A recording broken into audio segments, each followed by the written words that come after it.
Well, thank you all. When I was trying to figure out exactly what I wanted to say, I was thinking to myself that maybe I should tell them about my 10-year career in music, where I was on such albums as It's Dark and Hell Is Hot from DMX, or the Rush Hour soundtrack, or the Blade soundtrack. Or maybe I should talk about being one of the superintendents who actually built the Columbia Firefly baseball stadium up the street. But then I thought, my purpose is not tied to my success. So my actual story begins with me walking out of a federal prison in 2005 and returning here to Columbia, South Carolina. I wish I could tell a story that said, I did what I did because I was homeless, or I did what I did because we lived in a really bad community. I made choices. And the choices that I made landed me an all-expense-paid vacation to the Federal Bureau of Prisons in ICC Lewisburg. When I returned home, I was told it's impossible. It's impossible to get a job. It's impossible to have a felony and work in this community. It would be impossible to find programs that would assist me in getting where I needed to be.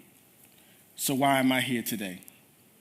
Not just on this stage, but in a place where every day my story tells itself, where it explains to people that your image, the view of what you think a formerly incarcerated person should be, is different. I have now begun my own nonprofit organization just 1 month after my brother was fatally wounded and killed in Orangeburg, South Carolina, in the lifestyle that once consumed me. I made the decision to return to prisons and teach others what I felt like I had not learned. I felt as though there are 3 different factors that can assist an individual what you call successful reentry. One of those 3 things starts with what the prison system can do. As I spent my time in the prison system, I felt like I was just waiting.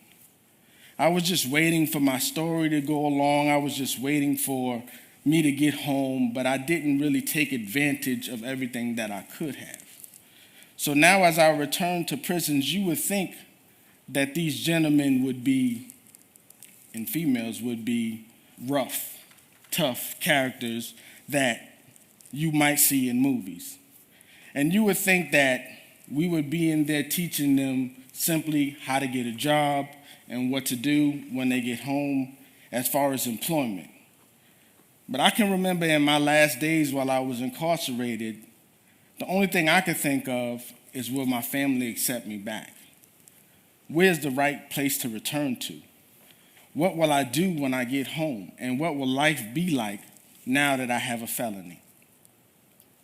A lot of people might not see this as an issue that impacts them, and I can understand that. If you've never been incarcerated, you might think that it doesn't impact you. But let me first start by saying $21,000 a year is spent on each individual that's incarcerated with tax dollars. That is an indirect impact on you. 1 in 28 children have a parent that is incarcerated. And being that this is a school, just think of it that one individual in every classroom has a parent that has been directly impacted by the prison system. I had the honor of being able to go through a program called ICC Lewisburg, which is the Intensive Confinement Center.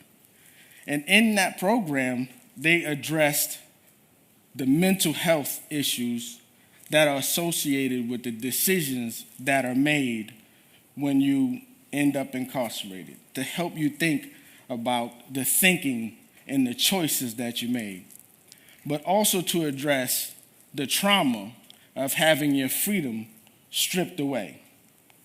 A lot of these programs are focused on jobs, focused on homes, but a lot of them don't consider the fact that an individual has to change his complete way of thinking in order to survive in that environment. I've now been home 13 years, and I've spent the last 4 speaking in prisons and assisting others with reentry. And last time I went, I found myself leaving Manning Correctional Facility here in Columbia, South Carolina.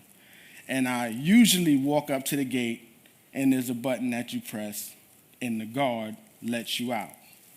But this time, I pressed the button, and I looked, nothing. And I pressed the button again, and nothing. And the anxiety and the panic that I felt, as if that I had been locked in a cage again and was not going to be able to get out.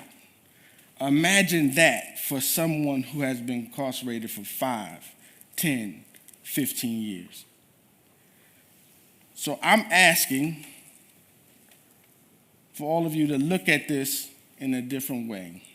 When I returned home, it took an individual named Dr. Lewis Lynn to see the criminal history on my background and come have a discussion with me about what he saw and offer me a job.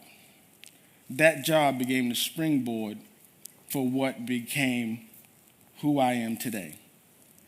I've had the opportunity to build my nonprofit to the point where we are known now for a back-to-school event that we do once a year for the last 3 years at the Columbia Fireflies Baseball Stadium, where we give backpacks to over 1,500 kids with school supplies every year.